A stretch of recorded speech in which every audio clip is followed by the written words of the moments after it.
PFL 9 2023 playoffs with the lightweights and the welterweights. There are some other random guys on the prelims, and then one fight on the main card would be Agio, Ali Walsh, and Ed Davis. I'm not going to do anything on them because really their fights don't quite matter all too much as of right now inside of the PFL. I mean, maybe some of these guys and girls will be on the next season of the PFL, and then we'll do predictions for them. But for as of right now, there's not really a whole lot of need for me to be doing predictions for these guys right here. So for this video, we are only going to stick with the top 4.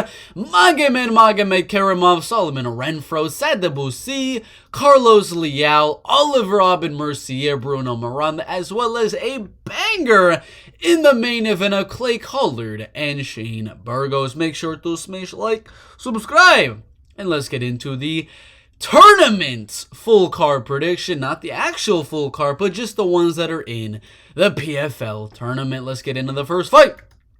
At welterweight, Magomed Karimov versus Solomon Renfro.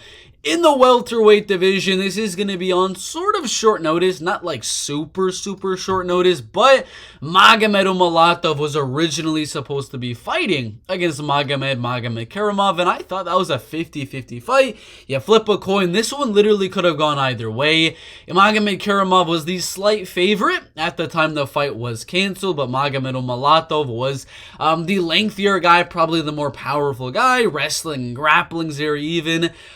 Cardio and all that type of stuff is also very even. These are 3-round fights, which would have favored Magomedov. I probably would have gone for Umalatov to win by a decision, but now Magomed Karimov is getting a lot easier of an opponent here. Taking on Solomon Renfro, 11 wins and 3 losses. Very young in his MMA career at 26 years old. Did lose to 3 UFC fighters. Everyone he's lost to has gone on to join the UFC. Mike Malott, who's been doing amazing in the UFC, finishing Renfro in round number 1, winning on the Contender Series, and then winning 3 finishes in a row inside of the UFC. So, I mean, the guys this guy's losing to are very legit. A split decision loss to Johnny Parsons, who we've saw did very good in his UFC debut on veteran Danny Robertson. And the last one, Adam Fugit, not the best guy inside of the UFC, but did knock out Yusaku Kinoshita, and himself has only lost to really good prospects like Michael Morales, as well as Mike Malott. He's only losing to killers as well in the welterweight division, but since then, since those 2 losses right there, one of them being really close, got a solid knockout win on Icon FC's card in round number 1, went into the PFL on short notice and took out Jarrah Hussein Al-Salawi and knocked him out in round number 2. I mean, he looked really good in doing so, considering that Jarrah Hussein Al-Salawi was supposed to be fighting 2 other guys. I mean, he was supposed to fight Zach Jusola and Cedric Doumbé. Solomon goes out there and absolutely destroys this guy that has wins over guys like Abdurguimov, who is really legit. Carlston Harris, who's doing really good in the UFC as well. Solomon is a very legit guy, and he does have a good chance to go out there and upset a guy like Magomed Karimov. He's very explosive, very powerful, and he's very good in those early rounds, and that's what I would say he's got to do to win, is going to be to win in those early rounds on Magomed Karimov. If you look at Magomed's most recent loss inside of the PFL, and his only loss inside of the PFL to Ray Cooper III, it was a knockout later on in that fight. So you're going to have to find a way. If you're Solomon Renfro, you're going to have to find a way to get into that range of Magomed without getting taken down and end up knocking him out in literally any one of the rounds. Solomon is dangerous round 1, round 2, round 3. He can knock him out at any point in this fight, and I do believe minus 800 is insane for how close of a fight I do believe this will be. I don't believe Magomed Karimov is going to go out there and just absolutely dominate Solomon Renfro in this fight. I do have him winning but for him to be minus 1,000 on FanDuel right now is preposterous. In my opinion, I believe Solomon has that puncher's chance for sure. Very explosive, good solid takedown defense. I am going to go Magomed Karamov to win by a unanimous decision, but not a dominant one, a 29-28 one. Keeping the striking as even as he possibly can. Staying away from those big shots and mixing in those takedowns. It's going to be a lot closer of a fight than these odds are saying. And who knows, maybe Magomed goes out there and destroys Solomon Renfro in this fight. Do not parlay Magomed Karamov, because minus 1,000 is insane. Sadibousi and Carlos Leal in the welterweight division. Now this is really interesting because they fought before, and that is Carlos Leal's most recent loss, a unanimous decision loss to Sadibousi earlier, I believe in the last season of the PFL. He did go out and beat Ray Cooper III before that, Chris Brown, David Zawada, Delano Taylor. All really good wins, but Sadibousi is really not that good of a matchup for a guy like Carlos Leal, as Carlos likes to pressure forward, close that distance, and land some hooks inside on his opponents, potentially knock them out, like he was able to do in his fight with David Zawada and Delano Taylor. But Sadibousi is so tall and lengthy and so good at staying on the outside and using that height and using that reach effectively on the outside. He's got really good takedown defense as well. I do believe Sadibousi is just not that good of a matchup for Carlos Leal. It's going to come down to the moments, though. Because I do believe if Carlos Leal is unable to land those big shots and unable to have those moments throughout this fight, it's going to be a clear Sadibousi unanimous decision. But if Carlos Leal is able to clip Sadibousi at some point in this fight, maybe rock him coming on into the inside on Sadibousi, there is a good chance he could go out there and get the finish. So for this fight, for Carlos Leal, if I haven't done a betting breakdown for this fight, but Carlos Leal inside the distance scorecards, no action, that's all I would really do. Because if anyone's going to get a finish in this fight, it is going to be my man Carlos Leal. The dude has some crazy good power inside of his hands, but I think the reach and the height and the movement on the outside of Sadibousi, I mean, this dude could legitimately be a middleweight with his height and reach and frame in this weight class for sure. 80-inch reach for welterweight is absolutely insane. He is a physical specimen. But it is going to be another close fight. I do have it 29-28 split decision. Some people will say robbery, but I got Sadibousi winning in a close one here in the welterweight division. Oliver Abin Mercier versus Bruno Maranda in the lightweight division. Now this is interesting. Similar age, I mean 1 year apart, maybe a year and 4 months. Similar height, similar reach, all of that stuff. And Bruno Maranda has surprisingly been doing fairly good inside of the PFL. He was on a huge good streak outside of the UFC, outside of the PFL and things like that, with a lot of knockout wins. Joins the PFL Challenger Series in the main event against Carson Frey, a guy that if you look at his record, he's been knocked out a lot, so it's very clear that the PFL wanted him to get a really good finish, and that's exactly what he did, going out there and in round number 3, knocking him out with some really good punches.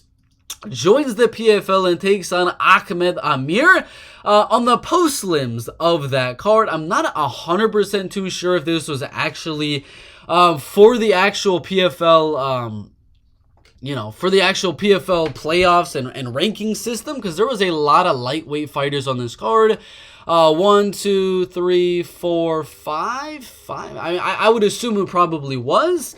But he was able to win that very close decision, then win another very close decision on Alex Martinez, but he wasn't able to show that power that he usually is able to show in a lot of his knockout wins, as he does have 9 KO/TKO wins, with all of his losses coming by a finish as well, whether it was the round 1 knockout win or the submission losses earlier in his career. And Oliver Abin Mercier has got to be like foaming at the mouth for this matchup right here because it is tailor-made for him. A guy that has really, really good power that's going to be looking to throw wild shots and look to hopefully get the knockout on Oliver Aubin Mercier. And Aubin's going to be like, well, I can easily take you down every single time you start throwing a little bit wild and looking for the finish on me. I'm just going to take you down if I'm going to be quite honest with you. And every single time in this fight, Miranda's going to be trying to land that knockout shot. He is going to get taken down. He is going to get countered like Stevie Ray did. He is going to get hit with knees like Anthony Romero did. And I don't believe this one is going to be an early finish. I believe if there were to be a finish from Oliver Aubin Mercier, it's going to be late. It is going to be late, whether it's going to be a rear naked choke submission or it's going to be a ground and pound TKO, just do an onslaught of pressure and ground and pound from Oliver Aubin Mercier in those later rounds. He's not the type of guy to go out there and just starch his opponent in round number one.